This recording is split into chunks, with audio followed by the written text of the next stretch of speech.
இன்னைக்கு பார்க்க போகிறது கேஸ்ட்ரோ ஈசோஃபேஜியல் ரீஃப்ளெக்ஸ் டிசீஸ்.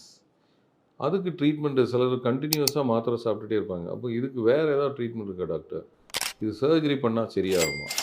இப்போ ஜிஆர்டி இருக்கிறவங்களுக்கு சர்ஜரி பண்ணுனா சரியாகுமா சரியாகாதா அப்படின்னு அசஸ் பண்ணுறதுக்கு there are some test. So இதில் சில இம்பார்ட்டன்ட் டெஸ்ட் தான் அந்த பிஹெச் மேனோமெட்ரி என்று சொல்லுவாங்க. உண்மையாகவே அவர்களுக்கு ஆசிட் எதிர்கழிப்பு இருக்குதா? இது தவிர சிலருக்கு அந்த நான் ஆசிட் ரீஃப்ளெக்ஸ் என்று சொல்லுவோம். ஸோ அதாவது டியோடினோ கேஸ்ட்ரிக் ரீஃப்ளெக்ஸ், ஆசிட் இல்லாத ரீஃப்ளெக்ஸ் வரும். அதுவும் சிலருக்கு நிறைய ரிஃப்ளெக்ஸ் எபிசோட்ஸ் இருக்கும். இந்த மாதிரி இருக்கிறவங்களுக்கும் இந்த அறுவை சிகிச்சை மூலம் அவர்களால் பிரயோஜனப்பட முடியும். சரி, இதில் யாருக்கெல்லாம் அப்போ அறுவை சிகிச்சை செய்கிறது? எல்லாருக்குமே சர்ஜரி பண்ணணுமா? அவசியம் இல்லை. யூஸ்வலி பார்த்தீங்கன்னா ஜிஆர்டி ஒரு 90% வந்து ஒரு கோர்ஸ் ஆஃப் டிசீஸ், ஒரு கோர்ஸ் ஆஃப் மெடிக்கேஷன் எடுக்கும்போது இந்த சிம்டம்ஸ் வந்து கண்ட்ரோல் ஆயிரும். அதுக்கப்புறம் life style modification and on and off மெடிக்கேஷனில் they will be able to run a normal life. அப்போ யாருக்கு பண்ணணும்? Severe oesophagitis, grade B grade C oesophagitis என்று சொல்லுவோம்.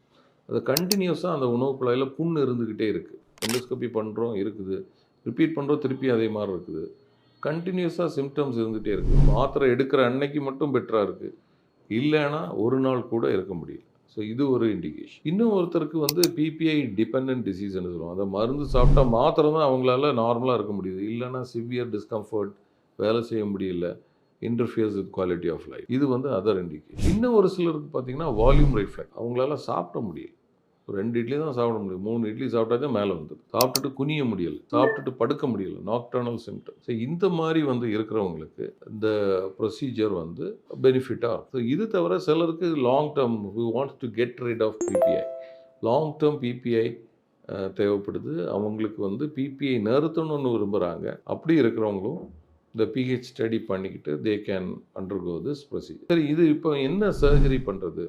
இப்போ சர்ஜரி பார்த்தீங்கன்னா தெர் ஆர் 2-3 டெக்னிக்ஸ். இதில் எண்டோஸ்கோபிக் ப்ரொசீஜர்ஸ் இருக்குது, அப்புறம் லேப்ரோஸ்கோப்பியில் வந்து கன்வென்ஷனல் சர்ஜிக்கல் ப்ரொசீஜர் இருக்குது, அப்புறம் லிங்க்ஸ் அப்படின்னு ஒரு ப்ரொசீஜர் இருக்குது. அது இந்தியாவில் இன்னும் இட் இஸ் நாட் எட் தேர். அப்புறம் நம்ம ஸ்டாண்டர்டாக பண்ணுறது லேப்ரோஸ்கோபிக் நீசன்ஸ் ஃபண்டோப்ளைகேஷன் என்று சொல்லுவோம்.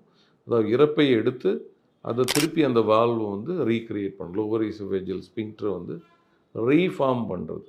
ஸோ அதில் வந்து ரிஃப்ளெக்ஸ் ஃப்ரீ ஆகி நிரந்தரமாக தீர்வு கிடைத்து அவர்கள் நலமாக வாழ முடிகிறது.